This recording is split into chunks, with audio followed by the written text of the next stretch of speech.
Abrimos el libro por la página 74.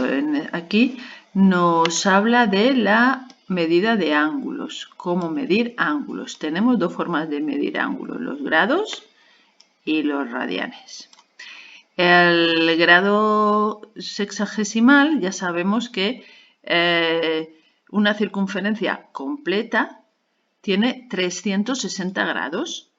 Es decir, que un grado sería cada una de esas partes. Es que es como si cogemos la vuelta entera de la circunferencia, la dividimos en 360 trocitos iguales y cada uno de ellos es un grado.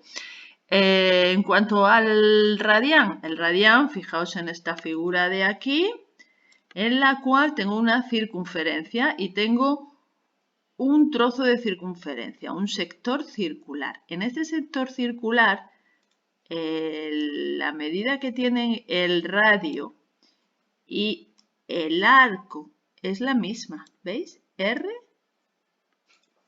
y R. Bueno, pues cuando yo construyo un sector circular de esta forma, en el que esta longitud mide lo mismo que el arco, la medida del ángulo es un radián. Eso es lo que es el radián. Lo que tenemos que aprender es a pasar de grados a radianes.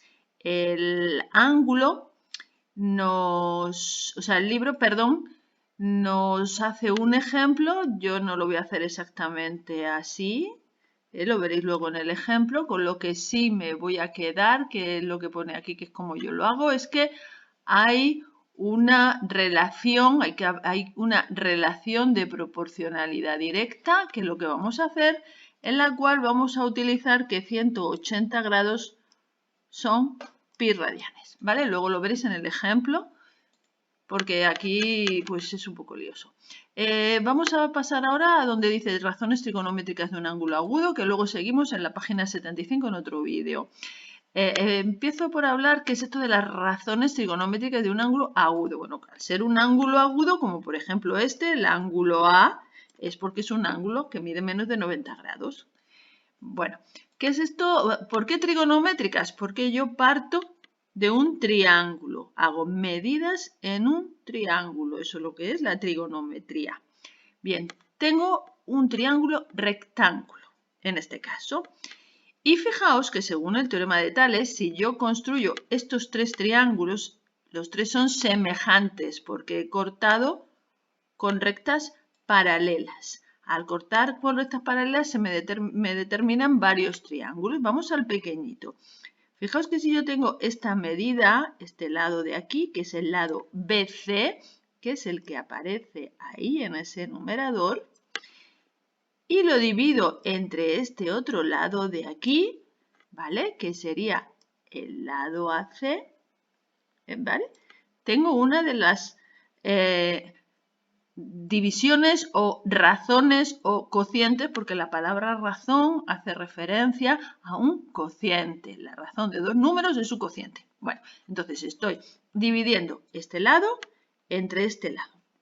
Si yo ahora me voy al triángulo más grande y divido esta longitud de aquí, B'C', que es la que tenéis en el segundo cociente, y la divido entre esta otra de aquí, que es AC', veis aquí, AC', el resultado que me va a dar es el mismo, según el teorema de Tales, porque el triángulo pequeño y el otro más grande son semejantes. Lo mismo pasa si divido B2', C2' entre A, C2'. Me vuelve a dar el mismo número.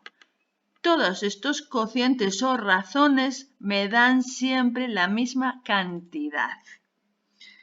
Sea cual sea el triángulo más pequeño, más grande, luego entonces eso significa que mi ángulo, este ángulo de aquí, le puedo asignar ese número que es un número fijo y que no depende de lo grande o pequeño que sea el triángulo o rectángulo que he dibujado. A este número en la página siguiente vamos a ver que lo llamamos tangente del ángulo A.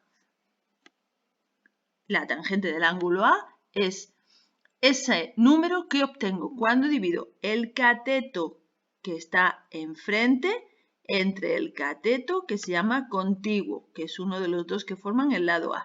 Y como he dicho antes, esa cantidad, ese número al que llamo tangente de A, no va, por lo tanto, a depender de si divido los catetos del triángulo más chiquitito o divido los catetos de los triángulos más grandes, como si quiero hacer uno enorme que me ocupe toda la hoja.